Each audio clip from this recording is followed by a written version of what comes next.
For more on today's jobs report, let's bring in Martin Baily, a senior fellow at the Brookings Institution. He chaired the Council of Economic Advisors under President Bill Clinton.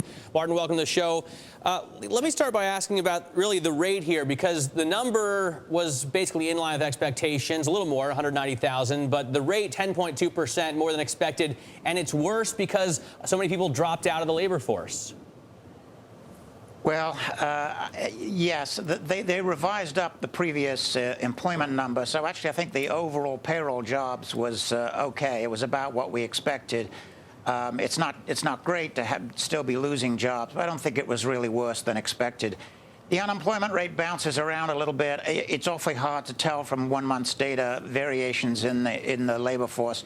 So I think the 10.2 is bad. I'm not trying to put lipstick on that particular pig, but I think it's what we might have expected given the loss of jobs we've had over the last several months. Martin, our Mike McKee made the point that it's always darkest before the dawn. Is that what's going on here in your view? Well, I think it may stay a little dark a little longer in the labor market. I think we have turned the corner in terms of GDP. As you know, we got a pretty good growth quarter, and I'm expecting the fourth quarter to come in with a positive number somewhere in the 2 to 3% range. But companies have been aggressively cost-cutting. That your earlier commentator remarked on that, and they have not seen a lot of top-line growth, but they are cutting costs, and it's enabled them to keep earnings going. So once the top-line growth begins to come, I think you will start to see jobs turn positive. So, Martin, this is Mike McKee. You think Wall Street is essentially reading it right, that we didn't see anything in today's numbers that really changed the direction of what's happening in the labor market and the economy? Yeah, I think Wall Street is saying no. In the end, no news. When you get that headline over 10%, it's kind of a shock. But once you absorb what's going on inside the numbers, not much change in what we would have expected. What do you think, Martin? Yesterday we were talking with Ron Blackwell, the chief economist at the AFL-CIO. He wants to see more stimulus here to help boost jobs growth. Is that necessary? Well, I would not do it yet. I mean, I understand his workers are facing a pretty dire situation, so I'm sympathetic to his view, but I would not, if I were making the decision, push for a further stimulus. I think the economy is beginning to turn, and you just have to be patient. I know that's easy to say for those of us that have jobs, and not much comfort for those that don't have jobs. But if we are patient, I think this economy is turning around. The difficulty of trying to put a bigger stimulus out there is that we're spending a lot of money already.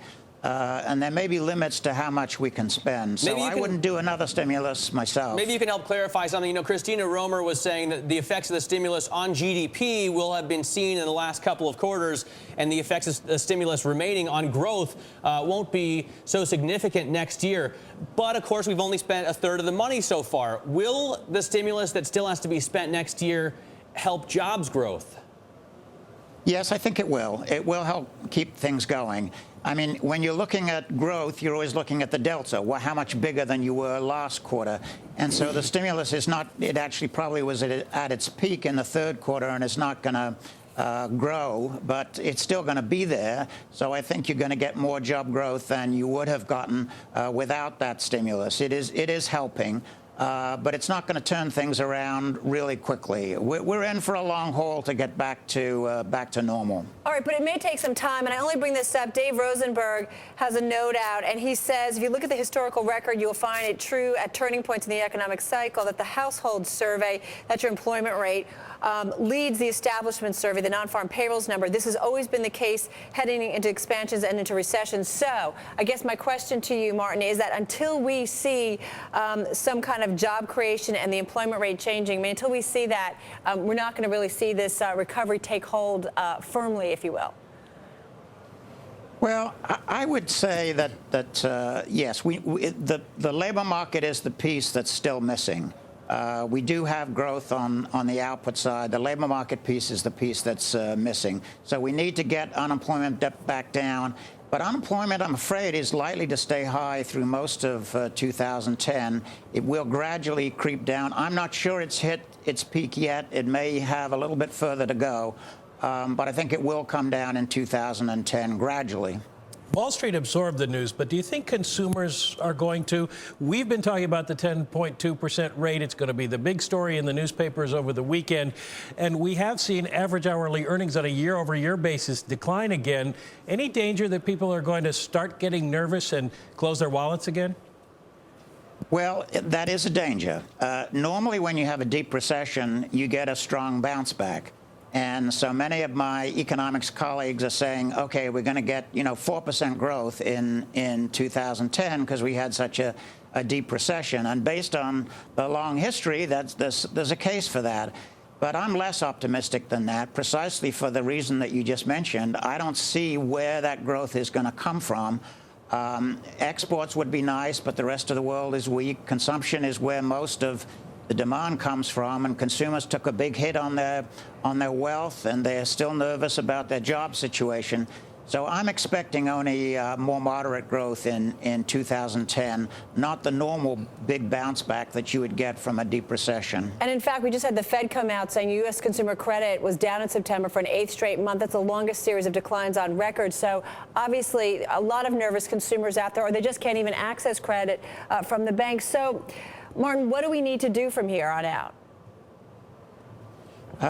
I think the right things have been done. They made some mistakes along the way. It's not been a perfect track record. But actually, the financial sector has turned around more quickly than I expected. I would say the concern about the consumer is there, so let's try to reassure the consumer that things will get better. Commercial real estate still looks very weak, so that may be another shoe that's going to drop. And we have to make sure that doesn't bring down too many more banks, the smaller and regional banks that are facing that exposure. So I think there are some things to do. The president extended unemployment benefits. That's probably helpful. But mostly, we just need to get through this thing. All right, Martin, sounds like we just need to give it some time. Martin Baily of the Brookings Institution, thank you so much, and our own Mike McKee here on set.